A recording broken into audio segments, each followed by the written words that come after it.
Subscribe now and press the bell icon. Never miss an update. Hello friend, welcome to study world. मैं आज इस video में आपके लिए पावर इलेक्ट्रॉनिक सीरीज का पार्ट 4 लेकर आया हूं। यदि आप हमारे चैनल पर नए हैं तो आप इस वीडियो से पहले हमारे प्रीवियस वीडियो को जरूर देखें, जिससे आपको आगे समझने में काफी आसानी होगी। यदि आपको हमारा वीडियो पसंद आता है तो लाइक कीजिए, चैनल को सब्सक्राइब कीजिए और कमेंट जरूर कीजिए। जैसे कि हम पिछले वीडियो में हमने ट्रिगरिंग मेथड ऑफ एससीआर के बारे में पढ़ा था, तो पहले हम उससे एक न्यूमेरिकल कर लेते हैं ट्रिगरिंग मेथड ऑफ एससीआर से। उसके आगे हम प्रोटेक्शन ऑफ थायरिस्टर के बारे में या प्रोटेक्शन ऑफ एससीआर के बारे में पढ़ेंगे। तो हमारा एक क्वेश्चन है, पहले हम क्वेश्चन को देख लेते हैं जो यूपीपीसीएल में आया हुआ एक क्वेश्चन है हमारा।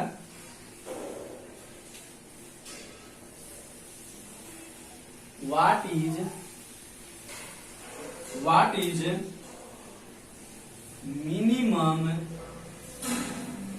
is minimum gate pulse width?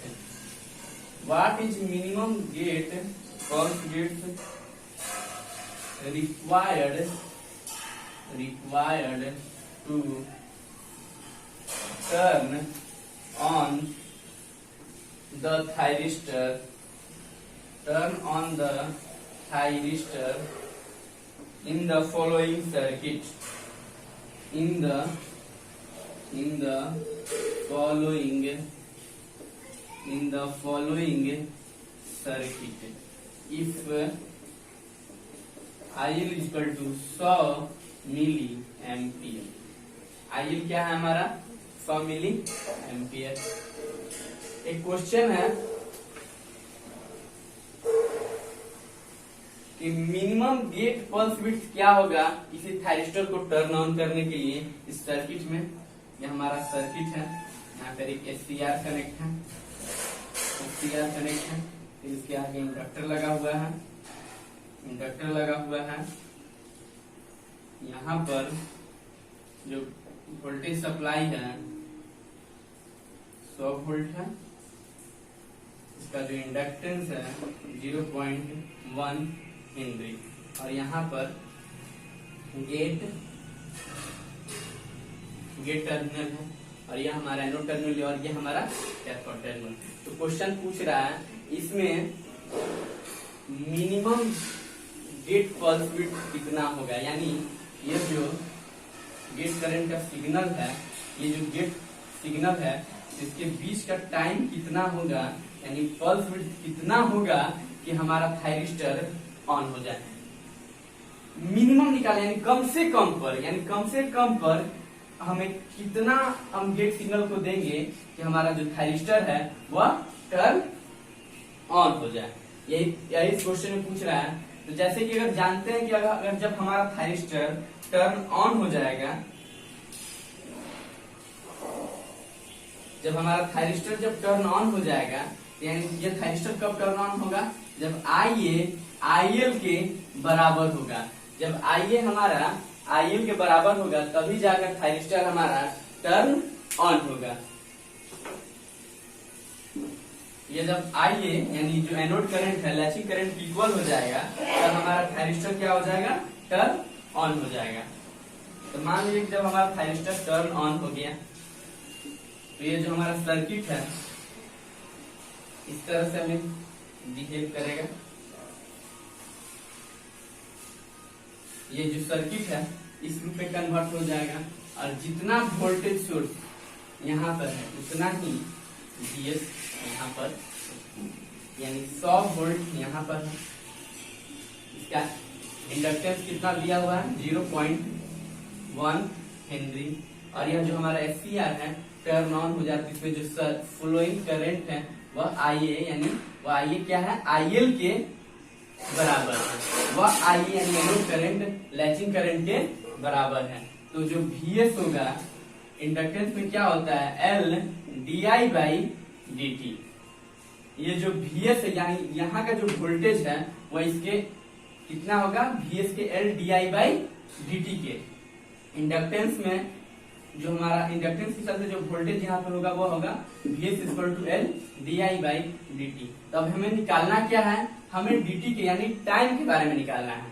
तो इसे हम लिख सकते हैं dt इक्वल टू एल बटा L by V S D I by L by V S by D I. अब हम क्या करेंगे, इसको इंटीग्रेट कर देंगे। टेक इंटीग्रेशन बोथ साइड, दोनों साइड इंटीग्रेशन ले लेंगे। और L और Vs हमारा क्या है, कांस्टेंट टर्म है। L और ये जो Vs है वह क्या है, कांस्टेंट है। तो हम जानते हैं जब dt का हम इंटीग्रेशन करेंगे तो हमारा हम क्या होता है, इंटीग्रेशन और डिफरेंशिएशन करके क्या आ जाएगा, ये t हो जाएगा। और यहाँ पे जो L बाई Vs हो जाएगा,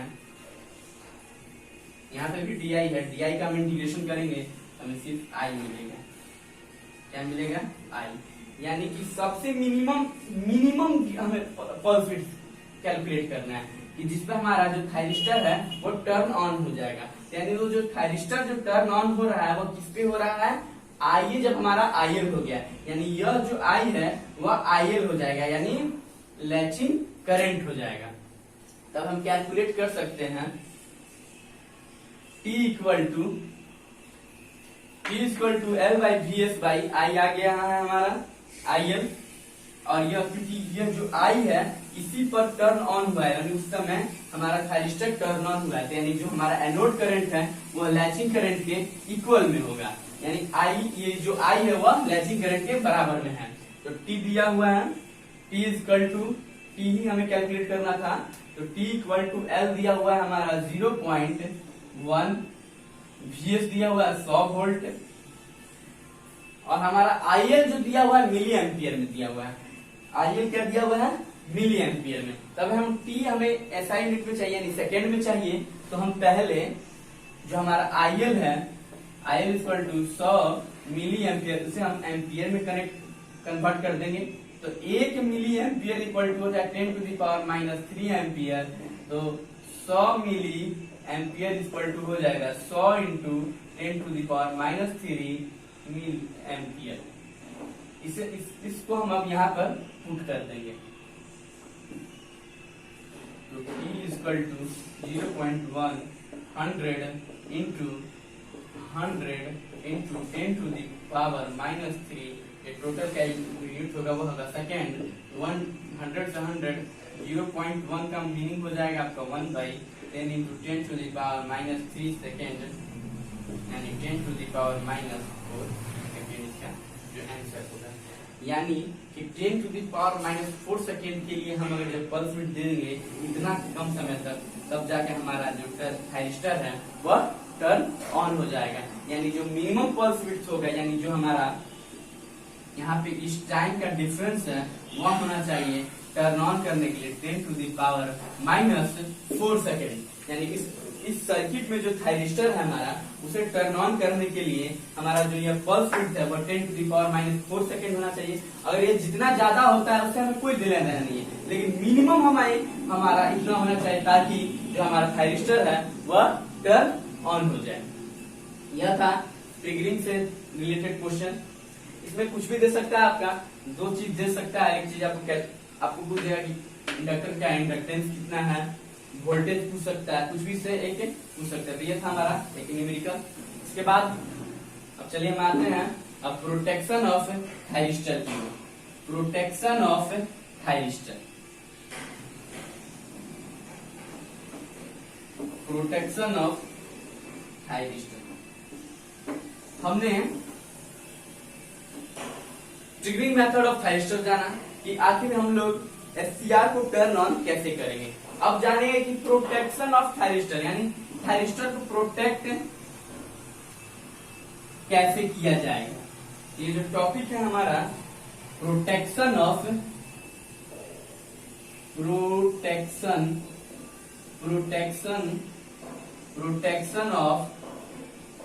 थायरिस्टर। तो हम जानते हैं कि थायरिस्टर को आखिर हमें प्रोटेक्ट क्यों किया जाएगा और किन प्रोटेक्शन किससे किससे किया जाएगा, तो उसके बारे में प्रोटेक्शन ऑफ थायरिस्टर में पढ़ेंगे। तो थायरिस्टर हमारा डैमेज से बचाने के लिए, यानी हमारा जो थायरिस्टर वो डैमेज ना हो पाए उससे बचाने के लिए हम प्रोटेक्शन ऑफ थायरिस्टर के बारे में पढ़ते हैं। तो हम पहले जानेंगे कि हमारा जो थायरिस्टर है वो डैमेज किन किन चीजों से हो सकता है। तो पहला है over current protect, over current यानी अगर थायरिस्टर में बहुत ज्यादा करंट हो जाएगा तो हमारा जो थायरिस्टर, मान लीजिए कि इसे लोडिंग करने का 1 ही एम्पियर है, यहाँ पे यह 1 एम्पियर को हैंडल कर सकता है। यहाँ पे हम जब ज्यादा 1 एम्पियर से अगर ज्यादा करंट फ्लो करेंगे तो यह क्या होगा, हमारा थायरिस्टर ओवर हीट होने लगेगा, यानी क्योंकि जो I2R का जो वैल्यू है बहुत ही ज्यादा इंक्रीज होने लगेगा, जिससे हमारा थायरिस्टर डैमेज हो जाएगा। तो एक हमें पढ़ना है ओवर करंट प्रोटेक्शन, यानी ओवर करंट से थायरिस्टर को बचाने के लिए। दूसरा है ओवर वोल्टेज, यदि हम थायरिस्टर में ज्यादा ओवर वोल्टेज कर देंगे तो उससे भी हमारा थायरिस्टर क्या हो जाएगा, डैमेज हो जाएगा। और थर्ड में पढ़ेंगे हम DI/dt प्रोटेक्शन, यानी कि जब किसी सडन टाइम पे, यानी कि वैक जब करंट हमारा इंक्रीज हो जाएगा तो उससे भी हमारा जो थायरिस्टर है वो क्या हो जाएगा, डैमेज हो जाएगा। और फिर एक पढ़ेंगे dV/dt प्रोटेक्शन, कि dV/dt जैसे कि हम जान रहे थे कि dV/dt ट्रिगरिंग भी हम पढ़े थे। तो dV/dt ट्रिगरिंग में क्या होता है कि dV/dt करने के लिए हमें जो वोल्टेज सप्लाई करना क्या होता है, बहुत ज्यादा दिया जाता है। और हम dV/dt का यूज थायरिस्टर को टर्न ऑन करने के लिए नहीं करते हैं, क्योंकि वह डिस्ट्रक्टिव इन नेचर होता है, हमने पहले आपको बताया है। तो उससे हम dV/dt से प्रोटेक्शन करें कि हमारा थायरिस्टर मतलब सडन वोल्टेज अगर बढ़ेगा, जब सडन dV/dt का मीनिंग क्या होगा, the rate of change of voltage time के respect, with respect to time, यानी कि जब हमारा एक शॉर्ट टाइम पर हमारा वोल्टेज एक बैक सडन चेंज हो जाता है, यानी अचानक बढ़ जाता है, तो उससे भी हमारा जो थायरिस्टर है वह क्या हो जाएगा, डैमेज हो जाएगा। तो इससे बचाने के लिए हम dV/dt प्रोटेक्शन पढ़ते हैं। तो यानी जो हमारा प्रोटेक्शन ऑफ थायरिस्टर है वो 4 टाइप्स का है। जो प्रोटेक्शन ऑफ थायरिस्टर है वो 4 टाइप्स का है। पहला DI/dt protection, DI/dt protection. Second है हमारा dV/dt प्रोटेक्शन, dV/dt प्रोटेक्शन। और थर्ड है हमारा ओवर करंट प्रोटेक्शन। फोर्थ है हमारा ओवर वोल्टेज प्रोटेक्शन। ये जो हम इसकी जब थायरिस्टर में जब सप्लाई वोल्टेज अगर ज्यादा हो जाएगा तो उससे हम थायरिस्टर को कैसे प्रोटेक्ट करेंगे, यानी जो हमें प्रोटेक्शन ऑफ थायरिस्टर है वो टोटल 4 टाइप्स में पढ़ना है। DI/dt प्रोटेक्शन, सेकेंड है हमारा dV/dt प्रोटेक्शन, और थर्ड है हमारा ओवर करंट प्रोटेक्शन, और चौथा है हमारा ओवर वोल्टेज प्रोटेक्शन। तो हम पहले DI/dt प्रोटेक्शन के बारे में जानते हैं कि आखिर DI/dt प्रोटेक्शन हमारा क्या है। DI/dt प्रोटेक्शन, फर्स्ट है DI/dt protection.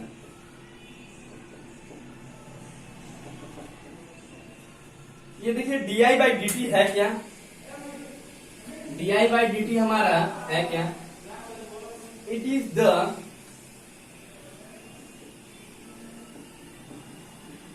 The rate of change of current. It is the rate of change of current with respect to time. यानी कि हमारा एक शॉर्ट टाइम में कितना करंट करंट बढ़ रहा है। मान लीजिए कि अगर हम करंट किसी थायरिस्टर में, या हमारा थायरिस्टर है,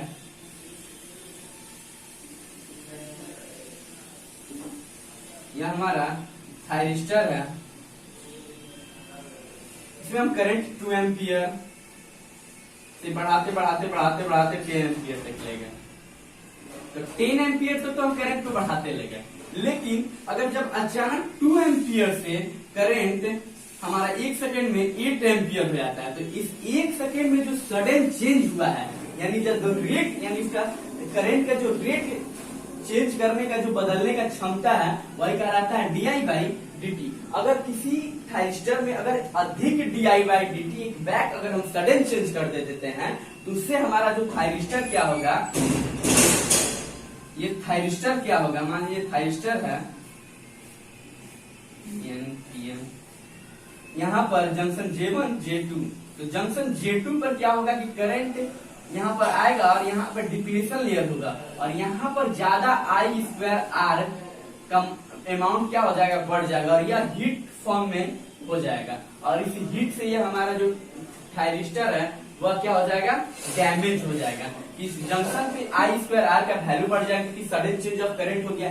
सर्किट में तो करंट आ रही थी 2 एम्पियर आराम से आ रही थी, लेकिन एक बैक किसी भी कारणवश हम क्या के वोल्टेज माने बढ़ा दिया, किसी भी कारणवश हमारा क्या हुआ, करंट जो एक बैक बढ़ गया, तो J1 पे तो आराम से पार कर लेगा, लेकिन J2 पे जो हॉट स्पॉट बन जाएगा, यहाँ पे जो डिप्लीशन लेयर है वो बहुत ही स्ट्रांग होता है, अधिक ज्यादा होता है।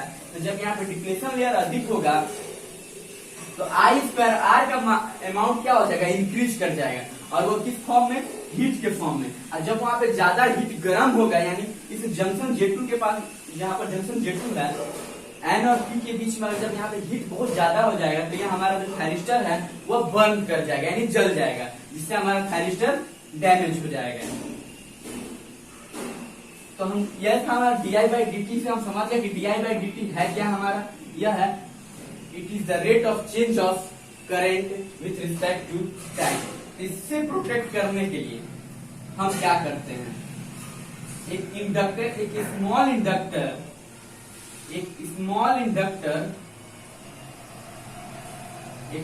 इंडक्टर थायरिस्टर में सीरीज में कनेक्ट कर देते हैं।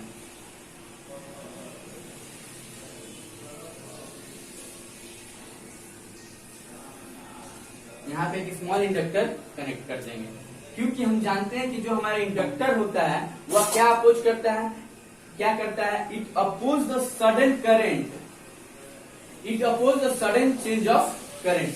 यह एक बैक सडन करंट के बढ़ने को कम कर देता है। इसमें हम सीरीज में थायरिस्टर को क्या करते हैं, इंडक्टर को सीरीज में कनेक्ट कर लेते हैं, जिससे हमारा जो di/dt का अमाउंट क्या होता है वह कम हो जाता है, जिससे हमारा थायरिस्टर डैमेज होने से बच जाता है।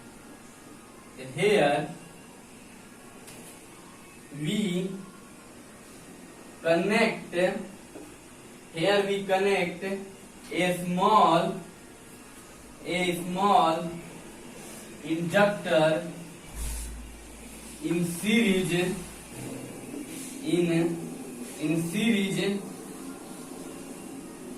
with SCR।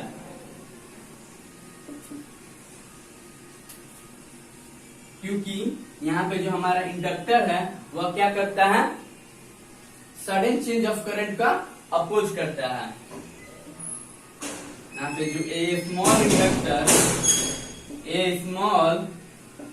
Inductor oppose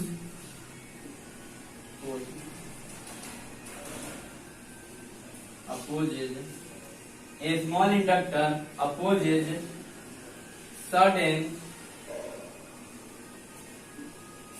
change of current। ये जो हमारा इंडक्टर है वह सडन चेंज ऑफ करंट का अपोज करता है। जब ये सडन चेंज ऑफ करंट का अपोज करेगा तो हमारा जो थायरिस्टर यानी जो di/dt का जो अमाउंट है उसको ये क्या कर देगा, कम कर देगा। जब ये di/dt के अमाउंट को कम कर देगा तो थायरिस्टर के पास जो हमारा करंट है वह नॉर्मल करंट पहुंचेगा, जिससे हमारा थायरिस्टर डैमेज नहीं होगा।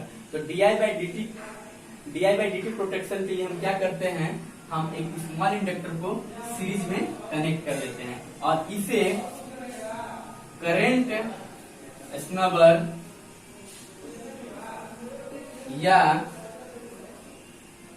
सीरीज स्नबर कहा जाता है। इस स्मॉल इंडक्टर को करंट स्नबर या सीरीज स्नबर कहा जाता है। यह था हमारा DI बाई DT प्रोटेक्शन। अब हम सेकेंड पढ़ते हैं DV by DT protection. DV by DT protection, तो हमारा जो DV बाई DT प्रोटेक्शन है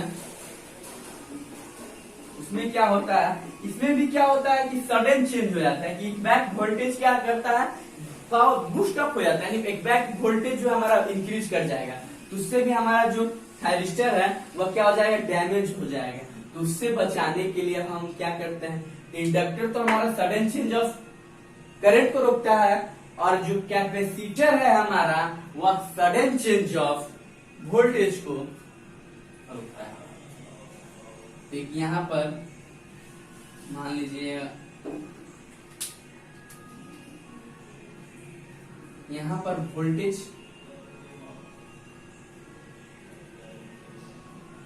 VS, जो यहाँ पे वोल्टेज VS होगा वही यहाँ पर एक वोल्टेज होगा। तो हम DV बाई DT से प्रोटेक्ट करने के लिए एक कैपेसिटर यहाँ पर कनेक्ट कर देते हैं, जिससे यदि यहाँ पे अगर DV बाई DT यानी जो यहाँ पे वोल्टेज एक बैक बढ़ जाएगा, तो यह क्या करेगा, हमारा कैपेसिटर उसको अपोज करेगा, यानी यह क्या करता है, it oppose the sudden change of voltage. जब DV बाई DT हमारा ज्यादा बढ़ेगा तो कैपेसिटर क्या करेगा, चार्ज होने लगेगा। जब DV बाई DT ज्यादा होगा जब DV बाई DT हमारा ज्यादा होगा तो हमारा थायरिस्टर क्या होगा, कैपेसिटर क्या होगा, चार्ज होना स्टार्ट हो जाएगा। मान लीजिए कि यहाँ पे जितना वोल्टेज है पैरेलल में कनेक्ट है थायरिस्टर, तो यहाँ पे वही वोल्टेज होगा और उतना ही वोल्टेज यहाँ पे होगा। तो यह क्या करेगा कि वोल्टेज एब्जॉर्ब कर लेगा। मान के चलिए स्टार्टिंग में हमारे यहाँ पे एक स्विच हमारा क्लोज है, यहाँ पे जितना वोल्टेज होगा उतना वोल्टेज यहाँ पर भी होगा, फिर जितना वोल्टेज यहाँ पर होगा उतना ही वोल्टेज यहाँ पर होगा। तो उस समय ये कैपेसिटर हमारा चार्ज हो रहा होगा। कैपेसिटर क्या होगा, हमारा कैपेसिटर चार्ज हो रहा है। अगर जब फिर कैपेसिटर चार्ज हो रहा है तो तब तो अच्छी बात है। और जैसे ही यह हम मान लीजिए कि स्विच को ओपन कर दिए, तो जब हमारा स्विच जब ओपन हो गया तो यहाँ से सप्लाई तो यहाँ पे नहीं जा पाएगा, लेकिन यहाँ पर जो VC है यानी वोल्टेज ऑफ कैपेसिटर के चलते इसमें एक करंट फ्लो होगा। यह करंट फ्लो होगा अपोजिट टर्मिनल साइड से, तो इसके चलते अगर मान लीजिए कि ज्यादा करंट यहाँ पे ज्यादा डिस्चार्जिंग जो करंट है बहुत ज्यादा अमाउंट में हो जाता है, उससे भी हमारा जो थायरिस्टर क्या हो जाएगा, बर्न ऑन हो जाएगा, यानी थायरिस्टर हमारा डैमेज हो जाएगा। तो उसके लिए हम क्या करते हैं, एक यहाँ पर एक रजिस्टर कनेक्ट कर देते हैं कि यदि अगर जब कैपेसिटर डिस्चार्ज हो रहा है, यानी इस समय जब हमारा कैपेसिटर डिस्चार्ज हो रहा है, ये रेजिस्टेंस क्या करेगा कि यह डिस्चार्जिंग करंट को एब्जॉर्ब कर लेगा। कैसे एब्जॉर्ब कर लेगा, जब डिस्चार्जिंग करंट रजिस्टर में जाएगा तो I² R बनेगा और यह I² हीट के फॉर्म में होगा और यह जाके रिलीज हो जाएगा इन एटमॉस्फेयर में। यानी जब हमारा एटमॉस्फेयर पे यहाँ पे डिस्चार्जिंग करंट यानी जो हीट के फॉर्म में रिलीज हो गया, इससे जो यहाँ पे करंट है उसको क्या कर देगा, कम कर देगा। या जब यह कैपेसिटर डिस्चार्जिंग करंट को कम कर देगा तो हमारा जो थायरिस्टर है वो बर्न ऑन नहीं होगा, यानी यह डैमेज नहीं होगा। तो यहाँ पर हम एक रजिस्टर तोड़ देते हैं और कैपेसिटर कनेक्ट कर देते हैं और इस पूरे कंपोजिशन में, इस पूरे सर्किट को हम लोग स्नबर सर्किट कहा जाता है। क्या कहा जाता है, स्नबर सर्किट। तो यहाँ पे हम DV बाई DT प्रोटेक्शन करने के लिए कैपेसिटर और रेजिस्टेंस को सीरीज में कनेक्ट करके SCR के पैरेलल कनेक्ट कर देते हैं। यानी यह जो हमारा कॉम्बिनेशन है जो रेजिस्टेंस और कैपेसिटर को वो सीरीज में करके हम जो थायरिस्टर के क्या करते रहे, पैरेलल कर दिए। तो जब ये पैरेलल कर दिए तो इस सर्किट को हम लोग क्या कहते हैं, स्नबर सर्किट। हम लिख लेते हैं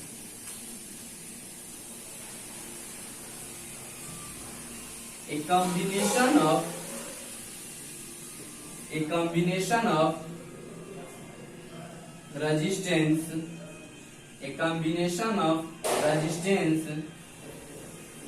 and capacitor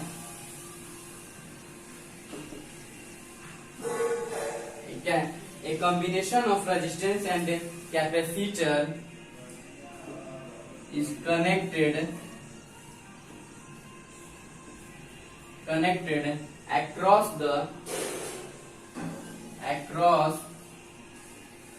क्या रहेगा, यहाँ पे पैरेलली कनेक्ट रहेगा। क्या रहेगा, पैरेलल हम कनेक्ट कर देंगे। यानी combination of resistance and capacitor is connected across the SCR to prevent the dV/dt। यानी कि हमें जो क्या हम dV/dt से बचाने के लिए हम यहाँ पे क्या कर देंगे, एक रेजिस्टेंस और कैपेसिटर को कॉम्बिनेशन को कनेक्ट कर देंगे। स्नबर सर्किट आता है कि इसी को हम लोग क्या कहते हैं, स्नबर सर्किट। स्नबर सर्किट हमारा क्या हो जाएगा, it is the combination of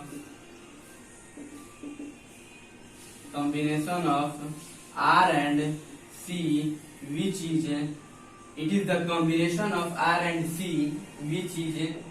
connected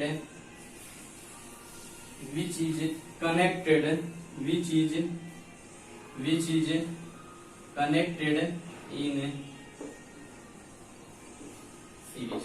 यानी स्नबर सर्किट क्या है, तो यह रेजिस्टेंस और कैपेसिटेंस का कॉम्बिनेशन है जो सीरीज में कनेक्ट रहता है। अब हमारा क्वेश्चन आता है कि हम कैपेसिटर का काम क्या है, तो कैपेसिटर क्या करता है, टू लिमिट द, हम यहाँ पे dV/dt से dV/dt it is used for, यहाँ इसका प्रयोग किया जाता है dV/dt protection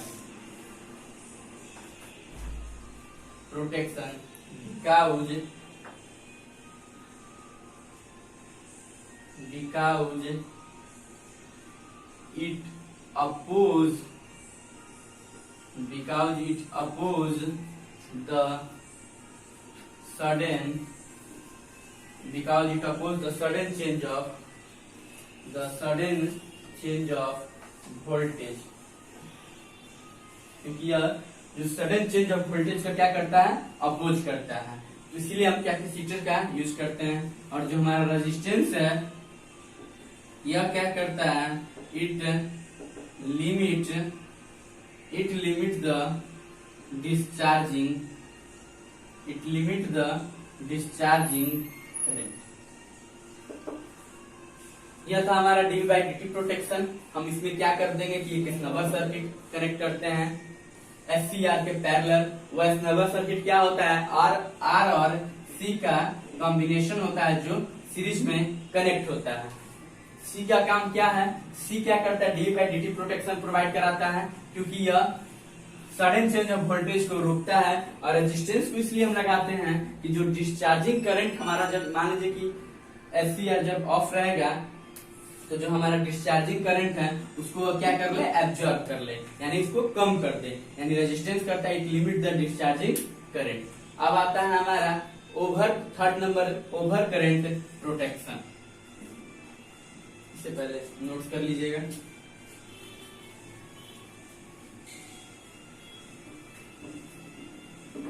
over current protection third है हमारा ओवर करंट। यही सबसे मेन था dV/dt प्रोटेक्शन। इसमें यही आता है कि स्नबर सर्किट क्या है, कैपेसिटर का क्या यूज है, रेजिस्टेंस का क्या यूज है। थर्ड है हमारा थर्ड है हमारा over current protection.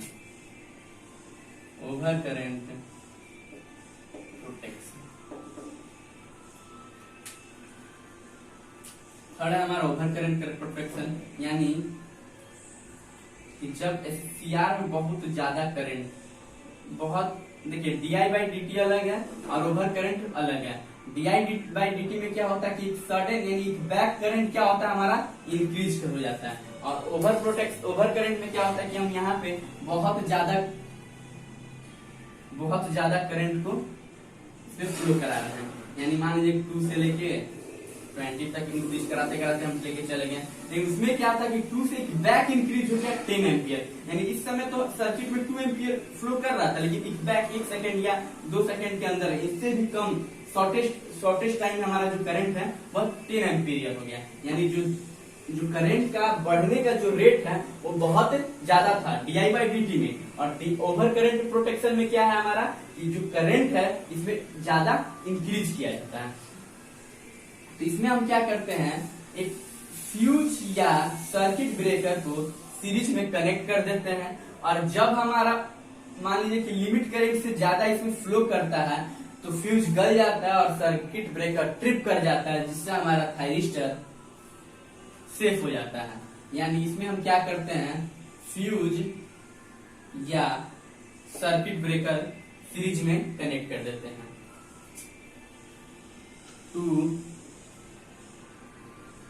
to protect the over current, to protect the over current we connect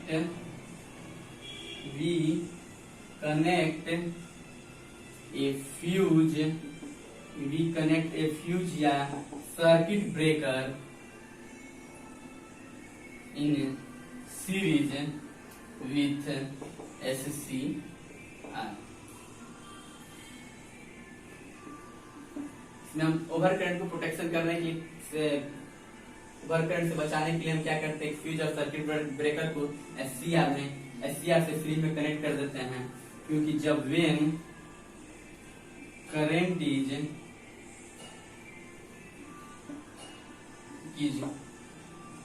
increased, जब हमारा current is increase to limit value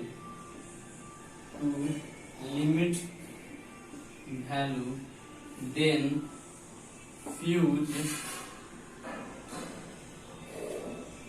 fuse is melt या circuit breaker is tripped. Circuit breaker हमारा क्या होता है, tripped कर देता है। therefore our SCR will be safe, जिसके चलते हमारा जो SCR है वह सेफ हो जाता है। यह था हमारा over current protection.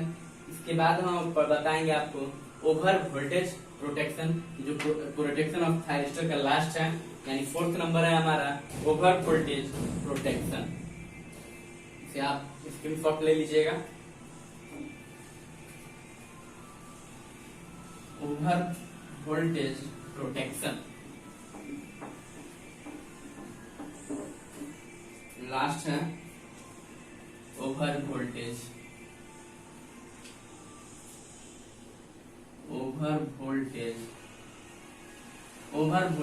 Protection. Over voltage protection में क्या है कि यदि SCR हमारे यह SCR है, अगर इसकी सप्लाई में हम VS का अमाउंट बहुत ज्यादा हो गया, यानी VS बहुत ओवर वोल्टेज हो गया, तो इसको डैमेज करने से बचाने के लिए हम किस चीज का यूज करते हैं, तो इसके अक्रॉस हम पैरेलली एक वेरिएस्टर कनेक्ट कर लेते हैं, जिससे हमारा क्या होता है कि यह ओवर जितना वोल्टेज यहाँ पर होगा उतना ही वोल्टेज इसके अक्रॉस होगा, जिसके चलते ये ओवर वोल्टेज को एब्जॉर्ब कर लेगा, जिससे हमारा थायरिस्टर डैमेज होने से बच जाएगा। अब यह है कि वेरिएस्टर है क्या, वेरिएस्टर है, तो वेरिएस्टर क्या है, variable plus register, variable resistor से मिलके बना हुआ है। वेरिएबल से VARI वेरी आ गया, और रजिस्टर से ISTOR हो गया, वेरिएस्टर का नाम पड़ गया। यानी वेरिएस्टर क्या है? एक वेरिएबल रेजिस्टेंस है जो ओवर वोल्टेज के लिए यह अपना रेजिस्टेंस लो कर देता है, तथा हाई लो वोल्टेज के लिए यह अपना रेजिस्टेंस हाई कर लेता है। जैसे कि हम लाइटिंग अरेस्टर में देखते हैं कि लाइटिंग अरेस्टर में होता क्या है कि जब बिजली चमकती है या बिजली नीचे गिरती है, तो लाइटिंग अरेस्टर क्या करता है कि वह लो रेजिस्टेंस ऑफर करता है, जिससे बिजली लाइटिंग अरेस्टर के से होकर ग्राउंड हो जाती है, जिससे हमारा ट्रांसफार्मर या ट्रैक्शन सिस्टम हमारा बच जाता है। यानी जो हमारा इक्विपमेंट है लाइटिंग अरेस्टर के जरिए बच जाता है, क्योंकि वो हाई वोल्टेज पर क्या करती है? लो रेजिस्टेंस ऑफर करती है। उसी तरह वेरिएस्टर क्या करता है? वेरिएस्टर ओवर वोल्टेज के लिए यह लो रेजिस्टेंस ऑफर करता है, तथा हाई वोल्टेज के लिए लो रेजिस्टेंस ऑफर करता है, तथा लो वोल्टेज के लिए हाई रेजिस्टेंस ऑफर करता है। इसका जो ये कैरेक्टरिस्टिक है,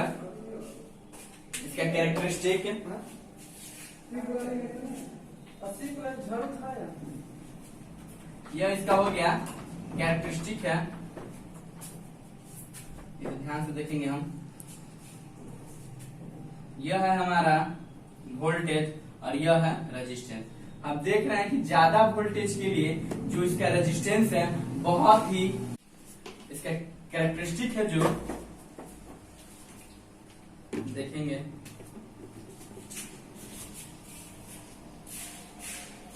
यह है हमारा वोल्टेज और यह है हमारा रेजिस्टेंस। हम यहाँ देख रहे हैं कि ज्यादा वोल्टेज के लिए जो रेजिस्टेंस है वेरिएस्टर का बहुत ही कम है, तथा लो वोल्टेज के लिए इसका जो रेजिस्टेंस है वो क्या है? बहुत ही हाई है। यह है इट इज द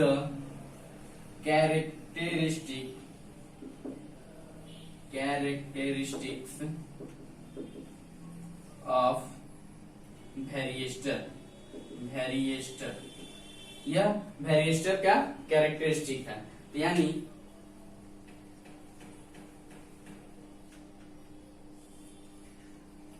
वेरिएस्टर क्या है? It is a non linear resistor. It is a non linear register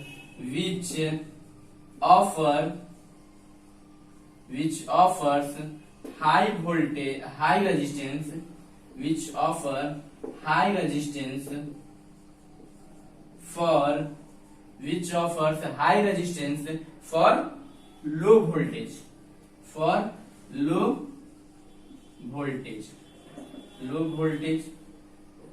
and it offers low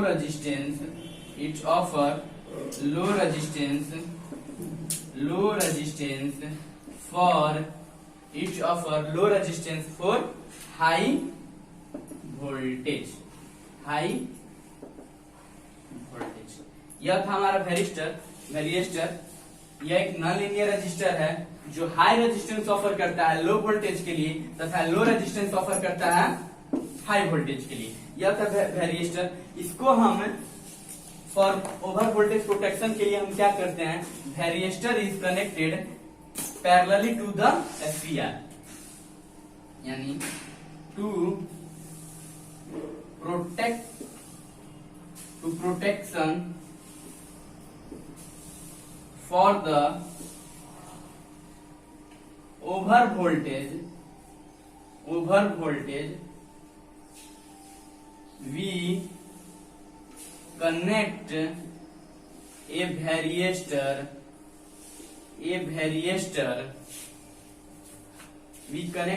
a varistor parallel parallel to the SCR। यह है हमें ओवर वोल्टेज प्रोटेक्शन करने, यानी ओवर वोल्टेज से हम thyristor को बचाने के लिए क्या करते हैं, वैरिएस्टर को कनेक्ट कर देते हैं पैरेलली। और जो वैरिएस्टर है वह हमारा मेटल ऑक्साइड का बना होता है। किसका बना होता है, मेटल ऑक्साइड का वैरिएस्टर हमारा बना रहता है। यह है हमारा ओवर वोल्टेज प्रोटेक्शन। इस तरह हम प्रोटेक्शन ऑफ थायरिस्टर को कंप्लीट किए। आज के इस वीडियो में बस इतना ही। यदि अगर आपको हमारा वीडियो पसंद आता है तो लाइक कीजिए। मैं आपको आने वाले वीडियो में series and parallel combination of thyristor के बारे में बताऊंगा, सीरीज एंड पैरेलल और फिर efficiency of thyristor, string efficiency of thyristor के बारे में बताऊंगा। यदि अगर आपको हमारा वीडियो पसंद आता है तो लाइक कीजिए, और अगर आप नोट्स बनाना चाहते हैं तो मेरे साथ ही आप इसको नोट्स भी बना सकते हैं, क्योंकि मैं बिल्कुल ही एक प्रॉपर वे फॉर्म की तरह इसे लेके इस क्लास को लेकर चल रहा हूं। यदि अगर आपको कोई डाउट होता है तो उसके कमेंट बॉक्स में जरूर लिखें। बस इतना ही। Thanks for watching this video.